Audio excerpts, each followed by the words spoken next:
Price the Lord, hallelujah. പ്രിയ സഹോദരങ്ങളെ, നമ്മുടെ കൊണ്ടുകാട് അവസാനത്തെ ദിവസമാണ്. നിങ്ങളുടെ പ്രാർത്ഥനയിൽ ഓർക്കണം കേട്ടോ. ഹല്ലേലൂയ.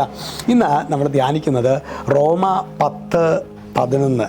അവിടെ വചനം വെളിപ്പെടുത്താണ്, അവനിൽ വിശ്വസിക്കുന്ന ഒരുവനും ലജ്ജിക്കേണ്ടി വരികയില്ല എന്നാണല്ലോ വിശുദ്ധ ഗ്രന്ഥം പറയുന്നത്. അതായത് നമ്മളാരെങ്കിലും പറയുന്നത് പോലെയല്ല, ബൈബിള് പറയാണ്.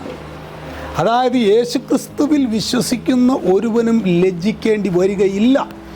ഇന്ന് ഒരു പക്ഷേ ആരെങ്കിലുമൊക്കെ പറയും, നീ പ്രാർത്ഥിച്ചിട്ട് എന്താ കാര്യം, നീ ആരാധിച്ചിട്ട് എന്താ കാര്യം. പക്ഷെ ഇവരൊക്കെ നിൻ്റെ അടുക്കിലേക്ക് വരാൻ തക്ക വിധത്തിൽ ദൈവം പറഞ്ഞാലാരും വിശ്വസിക്കാത്ത പ്രവൃത്തിയൊന്ന് ദൈവം ചെയ്യാൻ പോകുന്നു, കേട്ടാലാരും സമ്മതിക്കാത്ത പ്രവൃത്തിയൊന്ന് നാഥൻ ചെയ്യാൻ പോകുന്നു. ദൈവം, പ്രിയ സഹോദരങ്ങളെ, അതായത് യേശുവിനെ പ്രതി മറ്റുള്ളവരുടെ മുൻപിൽ നമ്മൾ ലജ്ജിക്കേണ്ടി വരികയില്ല എന്ന വചനത്തിൻ്റെ വാഗ്ദാനത്തിൽ ദൈവമക്കളെ വിശ്വസിക്കാനായി സ്വർഗം നമ്മോട് ആവശ്യപ്പെടുന്നു. ഈ ആശീർവാദം സ്വീകരിക്കുമ്പോൾ, ദൈവമേ, ഞങ്ങൾക്ക് യേശുവിൽ ശരണപ്പെട്ടുകൊണ്ട് മുന്നോട്ട് പോകാൻ വേണ്ട കൃപയ്ക്ക് വേണ്ടി നമുക്ക് പ്രാർത്ഥിക്കാം. ഈശോ നമ്മെല്ലാവരെയും സമൃദ്ധമായിട്ട് അനുഗ്രഹിക്കട്ടെ.